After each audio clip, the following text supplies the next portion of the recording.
बचा रहे हैं ना। अरे वो तो पाकिस्तान का हमें पता ही है, हमें दुख है, जीत है ही हमें दुख इसलिए है क्योंकि नेदरलैंड्स डिजर्व करती थी मैच, और इसलिए नहीं क्योंकि वो नेदरलैंड्स है भाई। 147 के चेज में 11 में 29 आ गया था स्कोर, 11 में 23 के बाद एक कैच पकड़ना था, बस मैच खत्म हो जाता वहीं के वहीं। और आप देखो वो उस ओवर में मैच खत्म हो गया, नहीं तो भाई आज जिगरा दिखाया नेदरलैंड्स ने। पाकिस्तान खुश हो, क्वालिफाई कर भी जाए कोई फर्क नहीं पड़ता, हार ही जाएगी आगे, क्योंकि आज देख ली कैसी बैटिंग है। पर दुख हो रहा है नेदरलैंड्स ने जो इतनी मेहनत करके यहां तक पहुंचे, 2 साल की तपस्या के बाद यहां पहुंचे, और आज अगर जीतते तो आपका पक्का टॉप 4 का सुपर 8 पक्का आपका फिक्स होता, क्योंकि जैसे लास्ट टाइम हमने देखा था यूएस ने हराया ना, हराया ना आपने, तो आप पहुंचे टॉप 8 में। उसी तरह से आज नेदरलैंड्स को, मतलब आप सोच रहे होगे कि यार हम इतने ओवर क्रिटिकल क्यों हो रहे, क्योंकि आज मैच ऐसा था कि कैच छोड़ा है जिस प्लेयर ने, उनका लिटरली रोने वाला मुंह यहाँ पर बन गया है कि भाई इतनी बड़ी गलती। फहीम अशरफ ने छक्का लगाया, उसके बाद अगली ही गेंद पे फहीम अशरफ की विकेट मिल रही थी दोस्तों, बट वो कैच ड्रॉप कर दिया, और उस एक ड्रॉप कैच ने नीदरलैंड का पूरा गेम खत्म कर दिया। चौका मार के गेम खत्म हो चुका है, और हाईली डिसअपॉइंटेड बाय नीदरलैंड, क्योंकि कमबैक जो इन्होंने किया है किसी को उम्मीद नहीं थी। यहाँ से स्टूडियो से इतनी आवाजें आ रही है कि भाई मजा आ गया, यहाँ पे कमबैक हो रहा है, नहीं हो पाया, मैच खत्म हो चुका है, पाकिस्तान जीत चुकी है। लेकिन मैं एक और चीज बोलूंगी, थू है ऐसी जीत पे जहां पे आपके टेल आके रन बना रहे हैं, आपके ऊपर के बैट्समैन क्यों रखे हैं आपने? अगर फहीम अशरफ को ही करना है तो उनसे ओपनिंग करा लो आप, अगर फहीम अशरफ को ही खेलना है, नीचे से आके मैच फहीम अशरफ को फिनिश करना है तो उनसे ओपनिंग करा लो ना, क्यों बाकी लोगों को क्यों रखा हुआ है आपने? और ये जीत मैं बता रही हूँ जूही और कुशाग्र, ये इज्जतदार जीत तो है नहीं, जीत जहाँ पे आपके टेल आके आपको बचा रहे हैं ना। अरे वो तो पाकिस्तान का हमें पता ही है, हमें दुख है, जीत है ही हमें दुख इसलिए है क्योंकि नेदरलैंड्स डिजर्व करती थी मैच, और इसलिए नहीं क्योंकि वो नेदरलैंड्स है भाई। 147 के चेज में 11 में 29 आ गया था स्कोर, 11 में 23 के बाद एक कैच पकड़ना था, बस मैच खत्म हो जाता वहीं के वहीं। और आप देखो वो उस ओवर में मैच खत्म हो गया, नहीं तो भाई आज जिगरा दिखाया नेदरलैंड्स ने। पाकिस्तान खुश हो, क्वालिफाई कर भी जाए कोई फर्क नहीं पड़ता, हार ही जाएगी आगे, क्योंकि आज देख ली कैसी बैटिंग है। पर दुख हो रहा है नेदरलैंड्स ने जो इतनी मेहनत करके यहां तक पहुंचे, 2 साल की तपस्या के बाद यहां पहुंचे, और आज अगर जीतते तो आपका पक्का टॉप 4 का सुपर 8 पक्का आपका फिक्स होता, क्योंकि जैसे लास्ट टाइम हमने देखा था यूएस ने हराया ना, हराया ना आपने, तो आप पहुंचे टॉप 8 में। उसी तरह से आज नेदरलैंड्स को, मतलब आप सोच रहे होगे कि यार हम इतने ओवर क्रिटिकल क्यों हो रहे, क्योंकि आज मैच ऐसा था कि आपका ही मैच था, योर मैच टू लूज, और you were the better team through out, पूरे टाइम आप बेटर थे विद द बॉल, दोनों के साथ आप बेटर थे। आप देखिए 98 for 2, 11 ओवर से लेकर 114 पे 7, 18 ओवर, 7 ओवर तक एक बाउंड्री नहीं आने दी, और एक ओवर में 25 रन चले गए। वो क्यों? क्योंकि कैच छूट गया। और यार कमाल की बात तो ये है, हमने कम से कम 1 लाख मैचेस हो गए होंगे, बट फिर से वही जुमला, कैच इज विन मैचेस। जब जरूरत थी, मैं मानता हूं कि वो मुश्किल कैच वैसे नहीं था, सिचुएशन में मुश्किल था, बट ऐसे लेवल पर कैच पकड़ना चाहिए यार। आप आईसीसी का एक टूर्नामेंट खेलने आए हो, आप एक वर्ल्ड कप खेलने आए हो, वहां पर आपको ये चीजें फेस करनी पड़ेंगी, ऐसे कैचेस आपको लेने पड़ेंगे यार। अगर सूर्या ने हमारे वो कैच नहीं ली होती, एक ट्रॉफी कम होती हमारे पास, ये बात भी हम मानते हैं, बिल्कुल 100%। तो ऐसे कैचेस आपको छोड़ने नहीं, और वो ये नहीं कि आप बहुत दूर थे, आप पहुंच नहीं पाए, आप पहुंच गए थे भाई, आपके हाथ में लग के गया है कैच वो। तो अब आप सोचिए, यहाँ पे एक गलती, एक फील्डिंग मिस्टेक ने आपका पूरा मैच खत्म कर दिया, जबकि आपने लिटरली 3 घंटे सुबह से आपने मेहनत की, आपने बैटिंग बहुत अच्छी की, कोलैप्स हुआ ठीक है, बट आपने बैटिंग अच्छी की, ओवरऑल बॉलिंग आपने बहुत अच्छी की, सारे बॉक्सेस आपने टिक किए, बट जब सबसे ज्यादा नीड थी वहां पर आपने कैच ड्रॉप कर दिया। वही चीज आपको यहाँ पर गेम को कॉस्ट कर गई है, और बहुत इंपॉर्टेंट है नॉट ओनली फॉर नीदरलैंड्स, जो भी टीम ये मैचेस देख रही है, कि भाई मौके बार बार नहीं मिलते हैं, जहां मिल रहा है लपक के पकड़ लो, छोड़ना नहीं। पकड़ा ही हुआ था, पूरा मैच कमाल किया, और नेदरलैंड्स के लिए इसलिए बुरा लग रहा है क्योंकि नेदरलैंड्स अगर ये मैच जीत जाती, हो सकता है क्रिकेट पूरा बदल जाता उनका।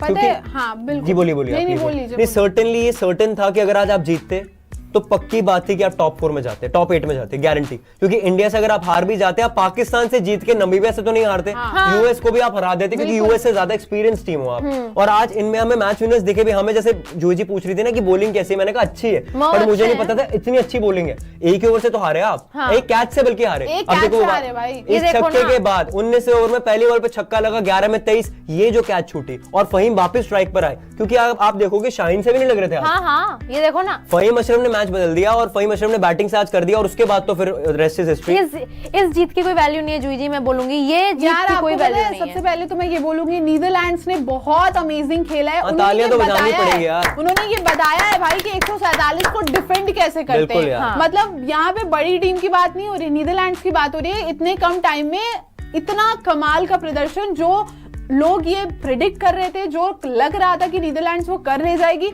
उन्होंने वैसा ही परफॉर्म किया है।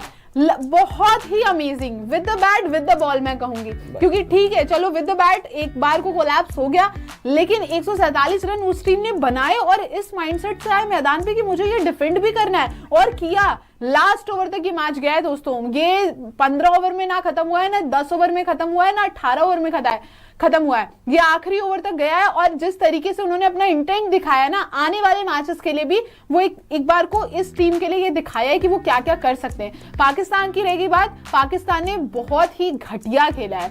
पाकिस्तान को एक्चुअली समझ ही नहीं आया था कि वो खेल क्या रहे हैं, उनको कुछ नहीं समझ में आया भाई, वो बस खेल रहे थे। उनको एक पूरा खेमा शांत हो गया, पूरे फैन शांत हो गए, लेकिन इनको सिर्फ ये था कि तुक्के से रन आ जाएं और हम ये मैच जीत जाएं। और मैं बता रही हूँ जैसे ही रन आए ना, कॉमेंट ऑन हो गया है। हाँ। और जब तक नहीं चल रहे थे शांत पड़े थे, क्योंकि पता था कि हार जाएंगे। और इनको ये चीज ना, इनको आज के टाइम में कुशाग्र और सृष्टि, इनको ये पता ही नहीं है कि मुझे किससे हारना है, किससे जीतना है। ये ऑस्ट्रेलिया से जीत सकते हैं, लेकिन नीदरलैंड से हार सकते थे आज, क्योंकि आपको मैच बनाना नहीं आता है, आपके पास प्लेयर्स नहीं है। और मैं सच बता रहा हूँ, आज मेरा दिल ऐसा दुख रहा है जैसे भारत मैच, हाँ, मुझे बहुत ऐसा दुख हो रहा है। और मतलब यार मैच, क्योंकि हम आज आप देखें ना, एक एक बॉल में हम लोग जुटे हुए थे, लगे पड़े थे। और जब शादाब आउट हुए 114 पे साथ, मैंने कहा अब कोई चांस ही नहीं बनता। फिर भी जूही और मैं बात कर रहे थे कि यार शाहीन अफरीदी से डर लग रहा है, क्योंकि वो 2-3 छक्के मार लेते, जब उन्होंने भी नहीं मारे। और 2 ओवर में 29 का मतलब ये 11 में 23 के बाद जब कैच छूटी है भाई, वही कैच थी, एक ही कैच की बात है। अब आप सोचो WPL फाइनल में क्या हुआ, 13 रन रह जाते लास्ट ओवर में, नया बैट्समैन आता स्ट्राइक पर। मतलब मैं कमाल की बात है, हम इतने साल से क्रिकेट देख रहे हैं, फिर वो कैच पे बेसिक्स मन्नू नहीं मानी। हाँ, वो सर बोलते हैं ना, मान ही नहीं मन्नू। तो देखो उस प्लेयर को आप ज्यादा क्रिटिसाइज भी नहीं कर सकते, क्योंकि देखो उसके बाद से 4 बार उन्हें दिखा चुके, जानबूझ के कोई भी प्लेयर अपने देश को नहीं हरवाएगा। हाँ, बड़े दुख की बात है, हमारा दुख है, इसलिए कभी गुस्सा निकल सकता है। 11 में 29 भाई फहीम अशरफ ने मार दिए भाई, 29 रन 11 बॉल में, जो 12 में चाहिए थे वो अकेले बना दी भाई। हाँ, एक बार स्कोर कार्ड पर नहीं यार, दिल दुखेगा। पढ़ दो, चलो पढ़ दो। अब स्कोर कार्ड तो बताना ही होगा, ना चाहते हुए भी बताना होगा कि दोस्तों यहाँ पे पाकिस्तान जो है वो 3 विकेट से जीत चुकी है। बहुत हालतें खराब थी, आखिरी के ओवर में जाकर जीत हासिल हुई है। और अगर उनके स्कोर कार्ड पर एक बार नजर डालें तो शाहजादा फरहान है, 31 गेंदों में 47 रन। कसम खा के कह रही हूँ, पहली बार इतनी अच्छी स्ट्राइक रेट इनकी देखी होगी कि 151 के स्ट्राइक रेट के साथ खेल रहे हैं। और सैम अयूब है यहाँ पर, 13 गेंदों में 24 रन, 4 चौके 1 छक्का लगाया है, 184 की स्ट्राइक रेट। नो डाउट ये अच्छा ये तो बढ़िया खेल रहे थे। लेकिन यहाँ पे शाहजादा फरहान से इतनी ज्यादा उम्मीदें नहीं थी। 4 चौके लगाए थे, 2 छक्का भी लगाया था यहाँ पर। हाँ। सलमान आगा जो है उन्होंने 8 गेंदों में 12 रन बनाए, 3 चौके आए इनके बल्ले से, और 150 की जो स्ट्राइक रेट है वो उनकी भी है। बाबर आजम एज यूजुअल उन्होंने सिर्फ खराब पर खराब मैच विनर फॉर नीदरलैंड। 18 पर 15 रन यहाँ पर आए हैं और 1 चौका लगाया। मैं आपको रोक रहा हूँ, ऐसे बोलना नहीं चाहिए, पर ये दुख मना रही होगी नीदरलैंड। 2 ओवर और टिक जाते ना बाबर, मैच पहले ही खत्म हो गया। 10 रन और बना देते, जीत जाते वैसे भी। और आप यहाँ पे देखिए 18 गेंदों में 15 रन, 1 चौका आया है, 83 की जो है यहाँ पर स्ट्राइक रेट है। इसके बाद उस्मान खान आते हैं, डक पर आउट होते हैं। और ये पूरी तरीके से बाबर आजम का विकेट जाने के बाद ये वो सिचुएशन थी जहां से पूरी तरीके से लग रहा था कि नीदरलैंड जो है वो कमबैक कर ली है। उस्मान खान को डक पर आउट करती है। फिर उसके बाद शादाब खान आते हैं, 12 गेंदों में 8 रन बनाते हैं, कोई छक्के और चौके नहीं आते हैं, और वो 66 की स्ट्राइक रेट के साथ खेल रहे थे। मोहम्मद नवाज हैं, 13 गेंदों में 6 रन बनाते हैं, 46 की स्ट्राइक रेट के सासाथ। फहीम अशरफ भाई मानना तो पड़ेगा, 11 गेंदों में 29 रन आते हैं, नॉट आउट गए हैं दोस्तों। ये 2 चौका 3 छक्का आया है, 263 की स्ट्राइक रेट। ये मैच को पलट दिया है। जो इनकी पारी थी उन्होंने मैच को पलट दिया है पूरी तरीके से। एक कैच आया जहां पर वो ड्रॉप हो गया, वो खिलाड़ी नहीं ले पाए। और मैं ये भी कहूंगी कि नीदरलैंड से पहला कैच भी इस मैच में ड्रॉप हुआ है, और वो कैच था जहां से उनका मैच बन सकता था, लेकिन वो ड्रॉप हो गया और वहीं से छक्के चौके लगने लगे। शाहीन अफरीदी हैं, नॉट आउट गए हैं, 9 गेंदों में 5 रन, और स्ट्राइक रेट जो है 55 की स्ट्राइक रेट है।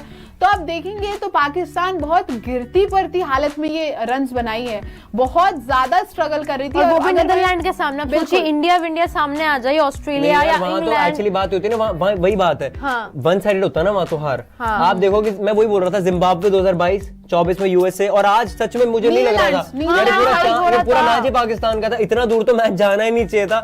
हम दुखी अभी भी हो रहे हैं क्योंकि ये मैच यार सच में नेदरलैंड्स की बिल्कुल झोली में था। बिल्कुल 10 में 23 होते नए बल्लेबाज आते हैं, मुझे तो लगता है कि नया जो बल्लेबाज को शायद एक और विकेट भी गिर सकती थी, और फिर शाहीन को लास्ट ओवर में 18 रन अकेले बनाने पड़ते, नहीं बनते।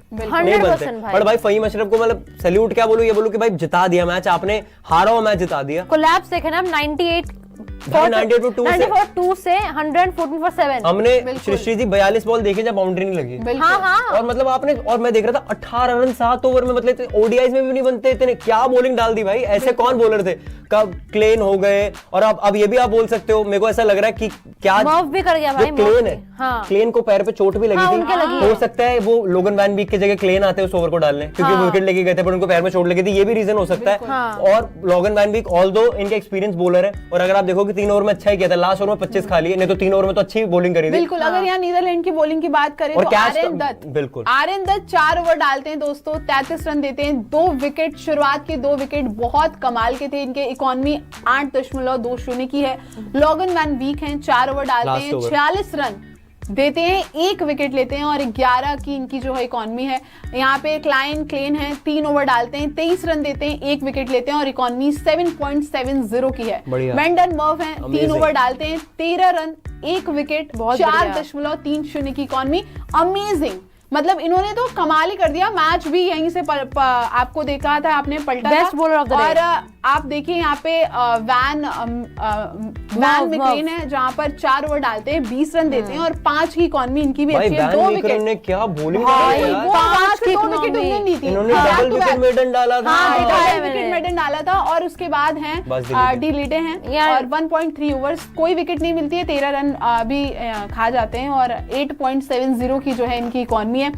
अगर मुझसे कोई पूछे नीदरलैंड से बहुत ज्यादा आज के मैच में, तो ये एक्सपेक्टेशन थी कि जीत जाएगी, लेकिन ऐसे यहाँ तक लेके आएगी, और फाइट करना इतना बहुत बड़ी बात है। अगर हाइंडसाइड में बड़ी सारी चीजें सोच सकते हो, आप ये भी सोच सकते हो कि हमारी बैटिंग कोई एक प्लेयर 15 रन बना देता तो वो बड़ी दूर की बात है, क्योंकि आप 147 पे भी आपने मैच बना दिया था। बिल्कुल 11, तो आप वो देखोगे कि हाँ सच में कैच ही था सिचुएशन। 15-20 रन तो चलो अलग बात है, क्योंकि 148 का मैच यहाँ तक पहुंचना नहीं चाहिए था, और खासकर 98 for 2 से, या तो ऐसा होता भैया 70 पे 4 है, 5 है, 98 for 2 से ऐसा गेम। और मतलब नेदरलैंड्स को दुख तो होगा, पर उनको ये पता होगा कि आज हम अपनी गलती से ही हारे। आज कोई किस्मत की बात नहीं है, एक सेटिस्फैक्शन होगी भाई कैच पकड़ लेते तो मैच जीता थे, खत्म बात। क्योंकि लेकिन इससे काफी, मतलब मैं ये बोलूंगी कि पंप्ड अप भी होंगे, कारण ये कि ये जब टूर्नामेंट के, ठीक है आप हार गए, लेकिन आपने एंड तक आपने इतना ज्यादा फाइट किया था कि कहीं ना कहीं आपके मन में ये आएगा कि ठीक है यार, एक मैच हार गए, टूर्नामेंट अभी भी ऑन है, टूर्नामेंट बाकी है, हम पूरी कोशिश करेंगे कि हम आगे के मैचेस जीते। दिक्कत ये है ना, इंडिया है ना, एग्जैक्टली इंडिया है ना आपके ग्रुप में, दिक्कत है इंडिया ना होती ना तो आप सोचते अब आज जीत जाते, यूएसए को हरा देते, और नमीबिया को हरा देते आप पूरी तरीके से। आप मैं बोलता हूँ इंडिया एंड नेदरलैंड्स क्वालिफाई करते हैं, और नेदरलैंड्स को भी भाई कुछ पता है अभी भी चांसेस हैं। नहीं होते तो हैं, पता है अभी क्यों चांसेस, बारिश वारिश का कुछ सीन बन जाए। नहीं, पाकिस्तान इंडिया से खेलेगी नहीं, आज का मुकाबला जीत ली है, पॉइंट्स ऑलरेडी कम हो जाएंगे। नामीबिया और यूएसए से हार सकती है, मतलब देखो ऐसे को आप कैलकुलेशन लगाना पड़ेगा कि जैसे यूएसए जो है, यूएसए हरा है पाकिस्तान को, अगर नेदरलैंड्स की बात करें उसी तरह से पाकिस्तान, अब नेदरलैंड्स जो है अपना नामीबिया वाला गेम भी जीते और यूएसए वाला गेम भी जीते, और मतलब आप चाहोगे कि यूएस नामीबिया तीनों मैचेस हार जाए, ये एक सिचुएशन बनता है, पर आपके हाथ में नहीं रहा। आज आप इतने कॉन्फिडेंट होके जाते और